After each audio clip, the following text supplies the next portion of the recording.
I cheated on my husband, but I don't think he should leave me because I'm a great wife. My husband is a real estate agent who works multiple hours and spends much of his time out.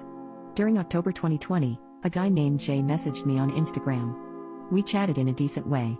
Turns out he's the younger brother of a classmate with whom I attended high school. We chatted for 7 months and we met for the first time. Soon after, we began to have an emotional affair which later turned physical. Despite knowing I had a family, I convinced myself that I was right. That it isn't serious and should be okay. Needless to say, I was denying my husband any cuddling or romances. We were more like roommates at this point. We just basically slept on the same bed, we didn't talk much. He was struggling at his job. I still thought it was all okay, and my husband would be happy that I found someone to satisfy me while he was working, and it wasn't an issue. I used to taunt my husband, argue with him over small reasons.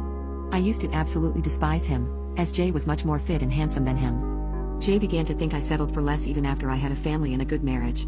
A few months later, my husband's mother passed away and he broke down in a bad way. He began to argue with me more, blaming me for his mom's death, that I was what kept him from meeting his mom and I must be happy now that she's gone. Me and his mom never got along in fairness. While he was going through his mother's passing, I didn't support him emotionally. I shouted at him. I didn't realize the impact it had on our daughter. I told him in August I wanted a divorce.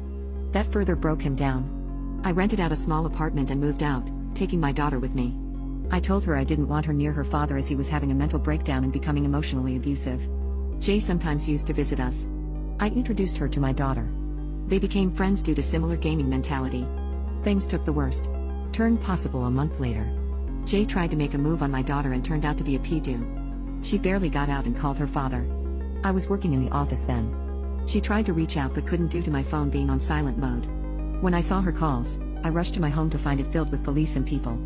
Jay was rushed to the hospital with a broken arm, broken jaw and swollen eyes. My daughter told everything to the police. Her eyes were red and she had been crying. I tried to console her but she pushed me away.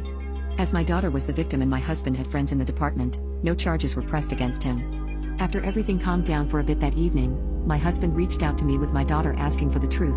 I gave him the truth then. I apologized, begged, cried for him, told him this was the worst mistake and I never thought for things to turn out this way. What hurt more is my daughter telling me I was a homewrecker. Husband said he's going to take our daughter with him and we will be getting divorced.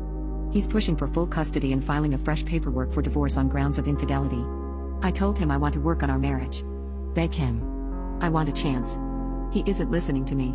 I cut off all contact with Jay. October 2nd, Jay's girlfriend contacts me and types out all the worst names you can imagine on earth. After that day, I started to work on my marriage. I tried reaching out to my husband, he blocked me on everything, even has a new phone number. I began individual counseling, reading books and trying to come clean about everything. I had a chat with my daughter. She doesn't want to call. I told her everything. Told her I was sorry and all I want now is just a happy family and I'd gladly give up everything to make it work. She tells me I'm selfish and that I would have kept her father in the dark only to get back with Jay and thank me for breaking up the happy family and home she has. No, Nov.